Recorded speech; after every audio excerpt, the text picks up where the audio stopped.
Scott Hahn, saudara-saudara, adalah seorang mantan pendeta Presbyterian. Di dalam tulisannya mengatakan bahwa tanpa prinsip otoritas seperti magisterium, maka moralitas berubah sesuai dengan arus budaya dan kebenaran menjadi tidak lagi objektif.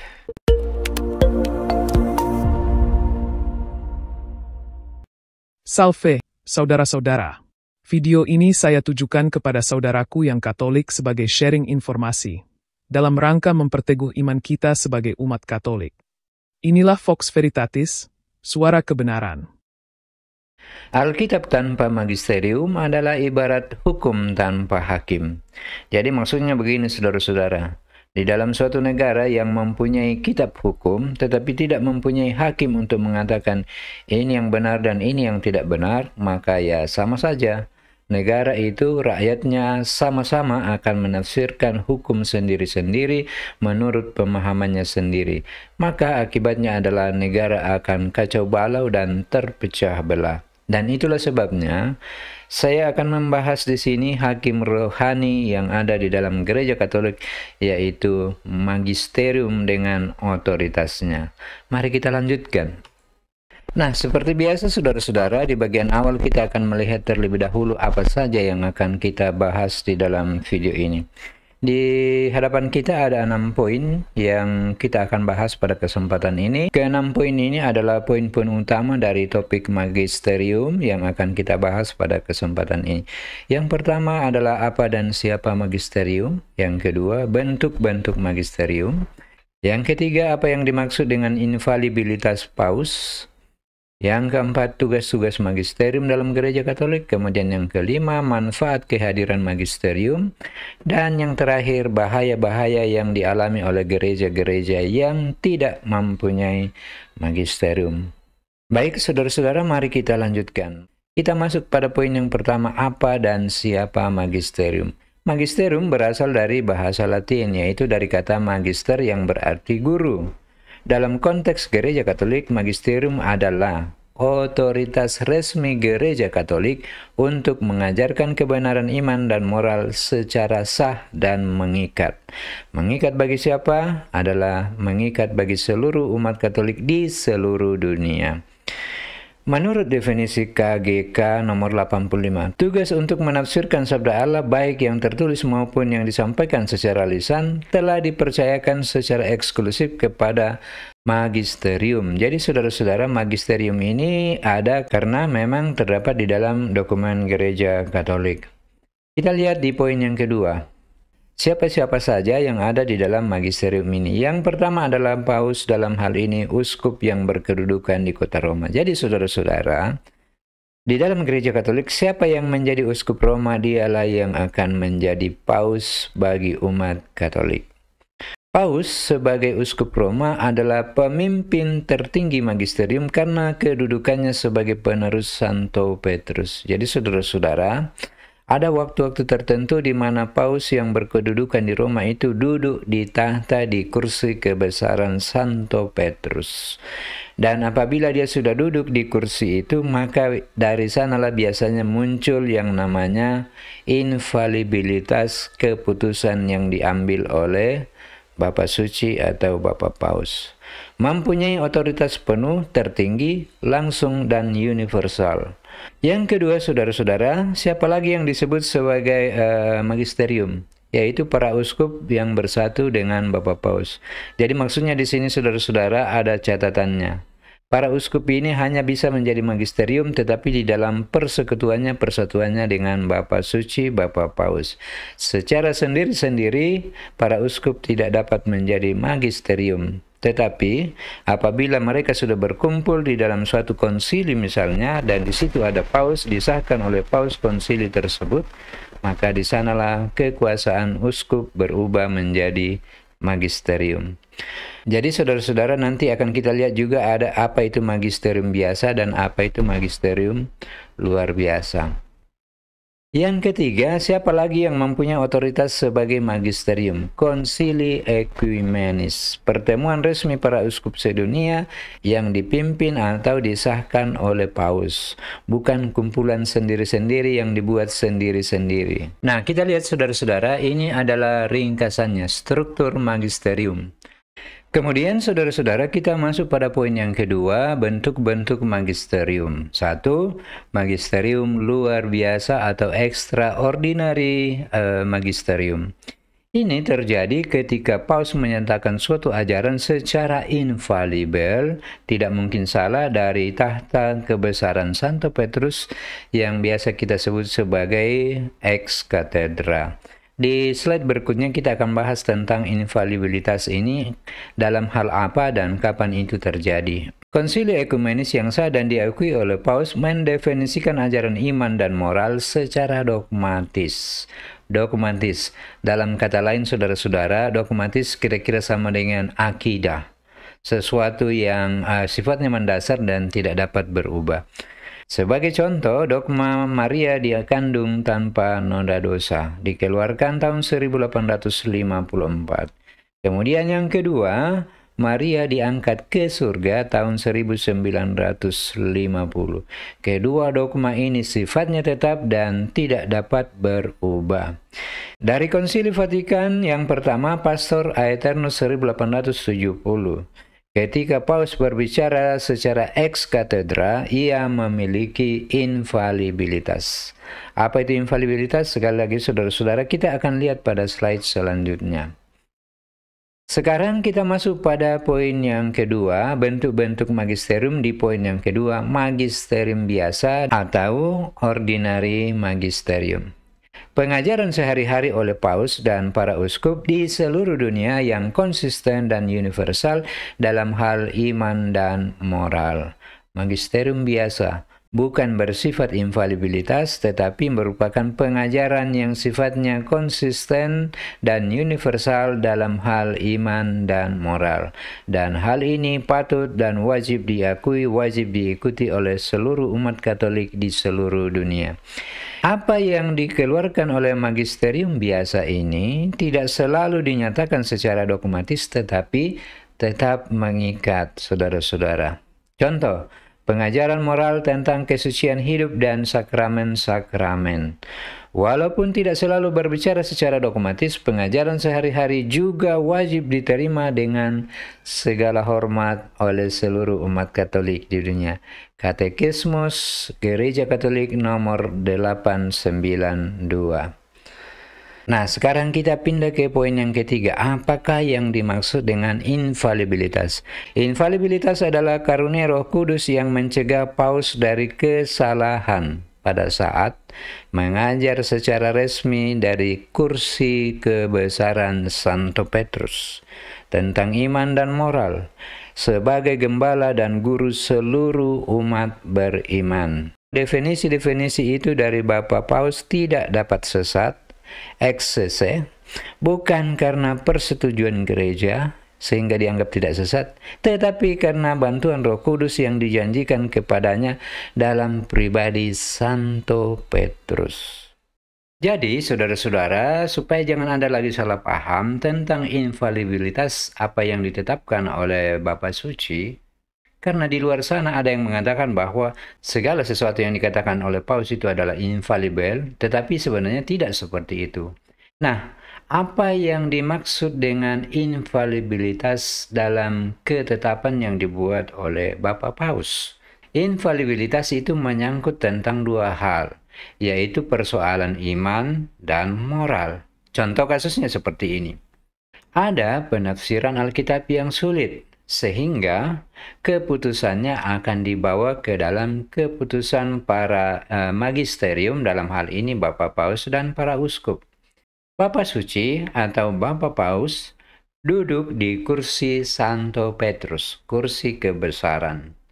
Bapak Paus mendengarkan masukan-masukan dari para uskup sebagai magisterium yang hadir pada waktu itu, dan setelah mendengarkan pendapat-pendapat dari para uskup yang hadir pada waktu itu, lalu kemudian Bapak Suci yang duduk di kursi Santo Petrus lalu kemudian mengatakan, Ini penafsiran yang benar. Nah, seperti itu saudara-saudara. Jadi tidak semua yang dikatakan oleh Bapak Suci, Bapak Paus itu adalah infalibel.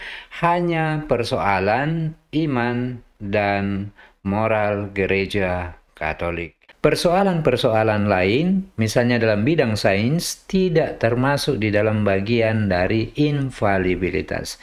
Mengapa demikian? Karena Bapak Suci itu tetap saja sebagai manusia yang tidak pernah luput dari dosa karena kelemahan-kelemahan kita sebagai manusia. Catatan, nah ini penting diperhatikan saudara-saudara. Paus itu bukan tidak pernah berdosa, dia pernah berdosa. Maka dia sebagai pribadi tidak selalu berlaku keputusannya infalibilitas. Bukan segala sesuatu yang dikatakan oleh Paus itu infalibel. Tadi saya katakan hal-hal yang bersifat umum, sains misalnya, dia bisa saja keliru. Poin yang ketiga, Paus tidak infalibel saat berbicara sebagai pribadi biasa. Kenapa tidak infalibel? Dalam hal ini dia juga pasti mempunyai kelemahan-kelemahan sebagai pribadi manusia. Syarat infalibilitas, Paus berbicara ex cathedra dalam kapasitas sebagai gembala, mewakili Santo Petrus, duduk di kursi tata suci Santo Petrus. Jadi ketika dia sedang berjalan-jalan, dia tidak dapat mengeluarkan keputusan infalibel. Yang kedua, subjeknya adalah iman dan moral. Saya ulang. Subjek dari infalibilitas itu hanya pada iman dan moral. Hal-hal yang lain tidak termasuk. Yang ketiga, maksud adalah mengikat seluruh gereja. Sekalipun dia tidak infalibel, tetapi apa yang disampaikan, pengajaran yang diberikan oleh Bapak Suci itu mengikat seluruh gereja. Yang keempat, bersandar pada otoritas Santo Petrus. Saya kira ini jelas saudara-saudara. Kita masuk pada poin yang keempat. Tugas-tugas magisterium gereja Katolik. Yang pertama, menjaga kemurnian iman. Magisterium bertugas melestarikan kebenaran wahyu yang telah dipercayakan kepada gereja sejak zaman para rasul. Magisterium diberikan tugas untuk memastikan bahwa suksesi atau pengajaran iman dari generasi ke generasi berikutnya di dalam gereja Katolik harus tetap sama sejak dari zaman para rasul sampai pada zaman modern saat sekarang ini. Yang kedua, tugas yang kedua adalah menafsirkan kitab suci dan tradisi yang otentik. Hanya magisterium yang memiliki wewenang resmi untuk menafsirkan sabda Allah tertulis dan lisan secara benar dan sesuai dengan maksud Allah. Jadi saudara-saudara, apabila ada dua umat Katolik yang bertengkar, berselisih paham tentang penafsiran dari sebuah ayat Alkitab, dengarkan apa kata magisterium. Itulah sebabnya di dalam gereja Katolik tidak akan pernah ada perselisihan paham tentang penafsiran Alkitab atau tradisi suci. Tugas yang ketiga adalah mengajar dan menyatakan dogma. Magisterium tidak membuat dogma, tetapi dia mengajar dan menyatakan dogma. Magisterium menyatakan secara resmi dogma iman dan moral yang berasal dari wahyu ilahi, terutama jika terjadi kebingungan atau ajaran sesat. Jadi ketika ada ajaran sesat yang mulai kelihatan di dalam gereja Katolik, misalnya ada yang menafsirkan sendiri-sendiri, datanglah magisterium mengatakan tidak, seperti ini yang benar, ini tidak benar. Contoh, dogma Maria dikandung tanpa noda dosa. Awalnya, tidak semua umat Katolik yakin tentang hal itu. Tetapi begitu turun keputusan, turun pernyataan dari magisterium, maka selesailah persoalan itu. Tugas yang keempat, membimbing umat di dalam pengajaran moral. Magisterium membantu umat memahami ajaran moral gereja, khususnya dalam situasi zaman modern seperti bioetika, keluarga, seksualitas, keadilan sosial. Contoh, perbedaan pendapat tentang penggunaan kontrasepsi. Dulu awalnya ada perbedaan pendapat, tetapi begitu keluar keputusan pernyataan dari magisterium, selesai persoalan itu, bahwa umat Katolik tidak diperbolehkan menggunakan kontrasepsi buatan. Tugas yang kelima, menjaga kesatuan iman. Jadi saudara-saudara, iman orang Katolik di Amerika, di Afrika, di Asia, di Kutub Utara, di Kutub Selatan tentang Maria diangkat ke surga itu sama. Mengapa sama?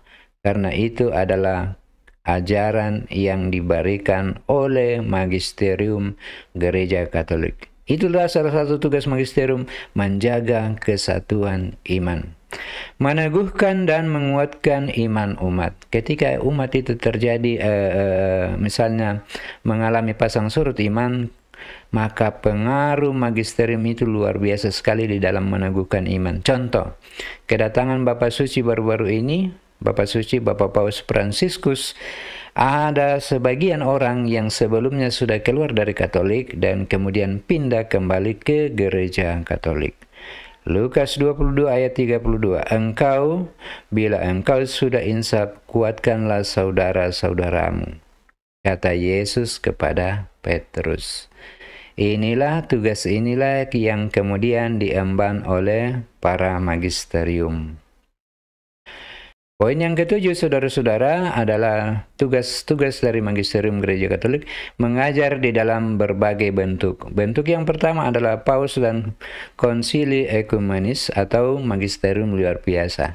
Bentuk yang kedua adalah ajaran harian Bapak Uskup dan Paus sebagai magisterium biasa dan universal. Bentuk yang ketiga adalah dokumen gereja, ensiklik, katekismus, dan dokumen konsili. Sebagai contoh, saudara-saudara, ensiklik itu bukan infalibel, tetapi dia adalah keputusan paus secara pribadi. Tetapi mengikat umat Katolik secara sah dan wajib harus diikuti secara hormat. Nah, sekarang kita pindah ke poin yang kelima, topik yang kelima. Manfaat kehadiran magisterium. Nah, berbahagialah saudara-saudara yang Katolik, dengan adanya magisterium Anda dapat memetik manfaat-manfaat seperti yang akan saya jelaskan ini. Ada 5 manfaat kehadiran dari magisterium dalam Gereja Katolik. Yang pertama, menjaga kemurnian iman. Apabila ada heresi-heresi, ada penyesat-penyesat, seperti sekarang ini saudara-saudara, sudah mulai muncul yang menggunakan perjanjian lama tetapi menganggap Yesus sebagai bukan Tuhan. Nah, ini kan bukan Kristen. Ini kan bukan pengikut Kristus. Nah, penyesat-penyesat inilah yang harus dijaga oleh para magisterium sehingga dia bertanggung jawab menjaga kemurnian iman umat Katolik. Jadi saudara-saudara, di dalam Gereja Katolik tidak akan ada perpecahan-perpecahan akibat penafsiran yang berbeda-beda, karena hanya magisterium yang bertugas untuk menafsirkan secara sah Alkitab dan tradisi-tradisi lisan yang diwariskan dari para rasul. Manfaat yang kedua adalah memberi penafsiran resmi atas kitab suci. Jadi, sekalipun seseorang yang beriman Katolik itu turun ke lapangan dan berdebat, tetapi itu tidak memberikan makna bahwa itu adalah penafsiran resmi dari Gereja Katolik. Karena yang berhak untuk memberikan penafsiran adalah magisterium. Dan itulah manfaat yang kita peroleh, bahwa dengan adanya magisterium, kita mempunyai penafsiran yang satu tentang satu ayat di dalam Alkitab. KGK nomor 100, tugas untuk menafsirkan secara otentik sabda Allah tertulis atau disampaikan telah dipercayakan kepada magisterium Gereja Katolik. Manfaat yang ketiga adalah menjamin kesatuan iman. Manfaat yang dapat kita peroleh adalah dengan adanya magisterium, kesatuan iman umat Katolik dapat senantiasa terjaga sehingga tidak gampang terombang-ambing oleh pengaruh-pengaruh heresi-heresi yang berasal dari luar Gereja Katolik. Iman Katolik bersifat universal, bukan tergantung pada interpretasi saudara-saudara. Satu catatan saya untuk hal ini, saudara-saudara, bahwa iman sesungguhnya seharusnya berdiri di atas penafsiran Alkitab yang sama. bukan berdiri di atas penafsiran Alkitab secara pribadi-pribadi sehingga menimbulkan penafsiran-penafsiran yang berbeda, sehingga menimbulkan perpecahan-perpecahan atau fragmentasi di dalam sebuah gereja yang berbeda-beda penafsirannya. Manfaat yang keempat adalah menjadi kompas moral dan rohani. Jadi maksudnya begini saudara-saudara, para magisterium itu kehadirannya adalah menjadi kompas bagi kita. Itulah juga sebabnya sehingga umat Katolik itu tidak gampang heboh-hebohan. Kenapa? Apabila terjadi sesuatu di lapangan, misalnya ada kejadian gini, loh ini kok umat Katolik diam-diam saja. Bukan tidak peduli saudara-saudara, tetapi sebenarnya mereka sedang menunggu kompas dari magisterium, kompas dari hierarki. Mereka sedang menunggu apa yang dikatakan oleh para hierarki, itulah yang harus diikuti. Itulah kelebihan di dalam gereja Katolik. Jadi ketika hierarki mengatakan A, maka seluruh umat-umat yang ke bawah akan mengatakan A untuk hal yang sama. Misalnya ajaran tentang martabat hidup manusia, pernikahan, dan keadilan sosial. Kompasnya ada pada magisterium.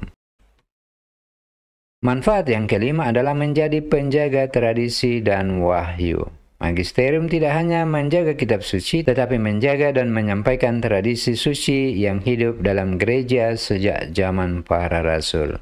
Wahyu ilahi disimpan dalam dua bentuk, kitab suci dan tradisi, dan keduanya dijaga oleh magisterium.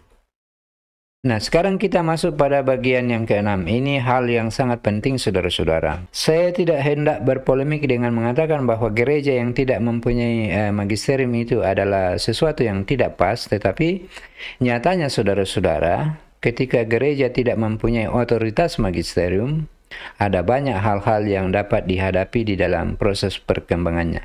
Dan ini sudah terjadi saudara-saudara pada saat kehidupan gereja-gereja saat ini. Bahaya yang pertama ketika tidak ada magisterium, penafsiran Alkitab yang subjektif dan bertentangan. Nah, apabila kitab suci itu ditafsirkan secara pribadi-pribadi, kadang-kadang itu sudah disesuaikan dengan kepentingan-kepentingan individu. Dan kalau sudah terjadi demikian, akan terjadilah penafsiran yang bertentangan antara satu dengan yang lain. Dari satu aliran ke aliran yang lain akan berbeda antara satu dengan yang lain. Kalau sudah demikian saudara-saudara, maka terjadilah apa yang disebut sebagai relativitisme kebenaran. Kebenaran menjadi relatif dan tidak pasti. Tetapi untuk gereja Katolik saudara-saudara, bahaya itu tidak akan terjadi karena sudah ada magisterium yang bertugas khusus untuk menafsirkan kitab suci. Bahaya yang kedua, perpecahan gereja dan timbulnya ribuan denominasi.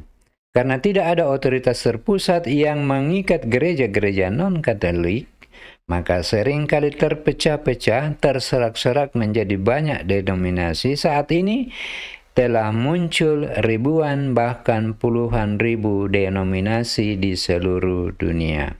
Itulah bahayanya jika tidak mempunyai magisterium. Joseph Ratzinger, Paus Emeritus Benedictus ke-16.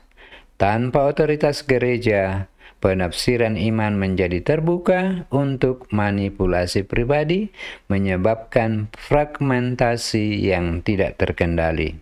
Saya kira saat ini saudara-saudara sudah tidak terkendali tentang fragmentasi ini. Bahaya yang ketiga, kehilangan apostolik. Penerusan yang tepat sesuai dengan ajaran para rasul. Apabila tidak ada magisterium, pasti akan terjadi penerusan atau tradisi apostolik akan menghasilkan penerusan-penerusan ajaran iman yang berbeda-beda. Dei Verbum nomor 10, gereja tidak menarik kebenaran wahyu hanya dari kitab suci, tetapi juga dari tradisi suci. Tanpa magisterium, siapa yang bisa memutuskan apakah suatu ajaran benar atau salah? Maka apabila itu terjadi, gereja tanpa otoritas magisterial mudah tergelincir dalam relativitisme moral dan doktrinal. Scott Hahn, saudara-saudara, adalah seorang mantan pendeta Presbyterian. Di dalam tulisannya mengatakan bahwa tanpa prinsip otoritas seperti magisterium, bahaya yang kelima, saudara-saudara, adalah tidak ada kepastian kebenaran. Kebenaran menjadi relatif bagi siapa saja yang menafsirkan Alkitab sesuai dengan kemampuannya sendiri, sesuai dengan tujuannya sendiri, sesuai dengan kepentingannya sendiri. Jika setiap orang bisa menafsirkan sendiri-sendiri Alkitab, maka tidak ada jaminan mana penafsiran yang benar dan mana penafsiran yang tidak benar. Dengan demikian, umat akan hidup dalam kebingungan teologis. Dan disinilah fungsinya magisterium untuk mengatakan ini yang benar, ini yang salah. Frank Seed dalam tulisannya Theology and Sanity, iman Katolik membawa ketenangan pikiran karena umat tahu bahwa kebenaran dijaga oleh otoritas yang dijamin oleh Kristus sendiri. Nah, demikian saudara-saudara tentang bahaya-bahaya yang dapat terjadi apabila sebuah gereja tidak mempunyai magisterium. Nah, seperti biasa saudara-saudara, di bagian akhir saya akan berikan sumber-sumber yang dapat Anda telusuri sekaitan dengan hal-hal yang saya jelaskan tadi di atas. Sehingga dengan demikian Anda paham bahwa saya tidak mengambil ini dari pendapat saya pribadi, melainkan dari sumber-sumber resmi yang ada di Indonesia, termasuk juga yang ada di luar negeri. Nah, saudara-saudara, demikian pembahasan kita pada kesempatan ini. Semoga video ini membawa manfaat bagi seluruh umat Katolik yang menonton sehingga dapat menjawab tantangan-tantangan di zaman modern ini, terutama menjawab tantangan pertanyaan-pertanyaan menjebak dari para heresi-heresi yang ada di Indonesia, sehingga dengan demikian saudara-saudaraku dapat semakin teguh di dalam imannya. Sampai jumpa pada video berikutnya. Salam sehat dan semoga Tuhan Yesus memberkati kita semua. Amin.